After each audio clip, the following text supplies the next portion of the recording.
Welcome AJ maths example 7.14. ஒரு தொழிற்சாலையின் உலோக வாளி கூம்பின் இடைக்கண்ட வடிவில் உள்ளது. இதுதான் இந்த பக்கெட்டு. இது ஒரு இடைக்கண்டம் ஷேப்பில் இருக்குது. அதன் மேற்புற அடிப்புற விட்டங்கள் முறையே மேற்புற விட்டம் 10 மீட்டர், அடிப்புற விட்டம் 4 மீட்டர். அப்போ கேபிட்டல் ஆர் என்னவாக இருக்கும்? அதில் பாதி விட்டத்தில் பாதி 5 மீட்டர். அதே மாதிரி ஸ்மால் ஆர் என்னவாக இருக்கும்? இங்கே விட்டத்தில் பாதி 2 மீட்டர். அப்புறம் வேறு என்ன கொடுத்துருக்காங்க? அதன் உயரம்.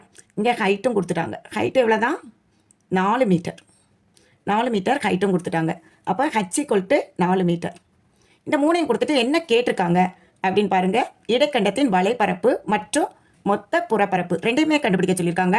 ஃபஸ்ட்டு இடைக்கண்டத்தினுடைய வலைப்பரப்பு கண்டுபிடிக்கணும். இதில் பாருங்களேன், ஃபார்முலாவில் நமக்கு கட்சி கொடுத்துருக்காங்க இங்கே. ஆனால் எல் வேணும். ஃபார்முலாவில் நமக்கு தெரியும் இடைக்கண்டத்தின் வலைப்பரப்பு பை ஆர் + ஆர் எல்னு. அப்போ ஃபஸ்ட்டு யாரை கண்டுபிடிச்சிக்கிடுவோம்? எல்லை கண்டுபிடிச்சிட்டு போவோம். எல் இங்கே எப்படி இருக்கும்? இடைக்கண்டத்துக்குன்னா நம்ம h² + r - r the whole ஸ்கொயர்டாக இருக்கும். ஓகேயா? இப்போ h² நமக்கு தெரியும் 4² plus R 5 - 2 the whole squared. ஓகேயா? இப்போ நம்ம என்ன செய்ய போகிறோம்? வேல்யூ கண்டுபிடிக்கலாம்.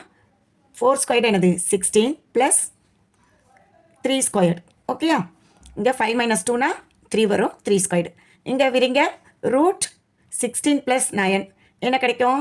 √25 = 5 மீட்டர். அப்போ எல்லும் கண்டுபிடிச்சிட்டோம். L = 5 metre. ஓகேயா?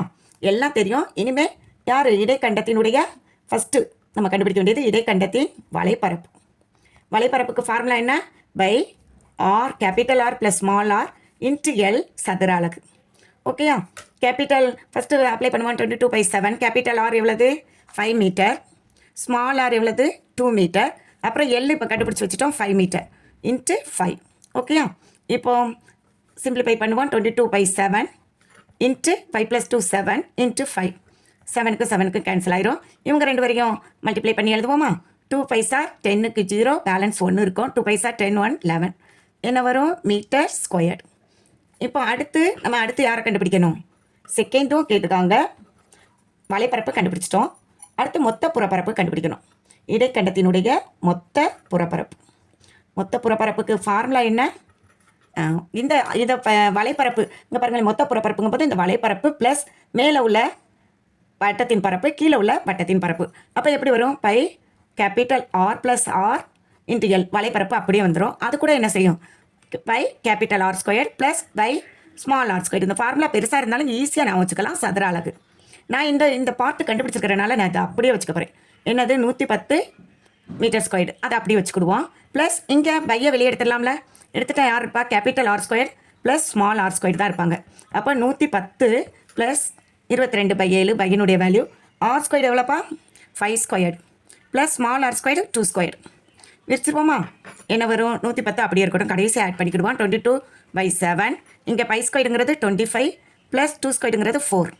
என்ன வரும்? 110 ப்ளஸ் 22/7 × 29. இங்கே பாருங்கள், 7 அடித்து கொடுக்குற மாதிரி வரல. அதனால் 29யும் 22யும் ஃபஸ்ட்டு மல்டிப்ளை பண்ணி வச்சுக்குவோம். ஓகேயா? 2 9s are 18 balance 1. 2 2s are 4 1 5. மறுபடியும் 2ஆல் மல்டிப்ளை பண்ணுறதுனால 58 தான் வரப்போகுது. இங்கே 8 13க்கு பேலன்ஸ் 1. அடுத்து என்ன கிடைக்கும்? 6. ஓகேயா? 6 38 கிடச்சிருக்கு. இந்த 6 38க்கு என்ன கண்டுபிடிக்கணும்? நம்ம டிவைடட் பை 7. ஓகே, 110 ப்ளஸ் 6 38 ரெண்டையும் மல்டிப்ளை பண்ணால் பை 7. 7ஆல் டிவைட் பண்ணுவோமா? இத்தனை எப்படி டேரெக்டாகவே நான் அடிச்சிடுறேன். 9 7s are 63ன்னு தெரியும். அடுத்து பாருங்கள், 8ல் ஒரு 7 இருக்குது. பேலன்ஸ் என்ன தான் இருக்கும்? 1 இருக்கும். 1 கூட 0 சேர்த்தேன்னு வைங்களேன். என்ன வரும்? புள்ளி வச்சுட்டேன். 1 7s are 7 தான். 1 தான் வரும். அடுத்து பேலன்ஸ் எவ்வளோ இருக்கும்? 3 இருக்கும். 3 கூட 0 சேர்க்குறேன். அப்போ 7 டைம்ஸ் இருக்கும். இல்லை, சாரி, 4 டைம்ஸ் 4 7s are 28. ஓகேயா? பேலன்ஸ் மறுபடியும் என்ன இருக்கும்? 2 இருக்கும். மறுபடியும் நான் 0 சேர்த்தேன்னா கிட்டத்தட்ட எனக்கு 3 டைம்ஸ் கூட வராது, 2 டைம்ஸ் தான் வரும். அதனால் நான் அதோடு நிறுத்திக்கிறேன். அப்போ 110 ப்ளஸ் 91.14 இருக்கும். இவங்க ரெண்டு பேரையும் ஆட் பண்ணுவோம்.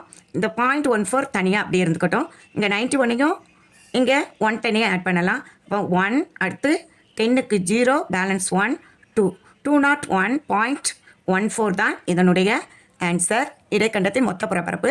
இது மீட்டரில் இருக்கிறனால மீட்டர் ஸ்கொயர்டு. ஓகே, ரெண்டு இதையுமே கண்டுபிடிச்சிட்டோம் ஈஸியாகவே. இது ஒரு முக்கியமான 5 மார்க்கு. நல்லா பார்த்துக்கோங்க. தேங்க்யூ.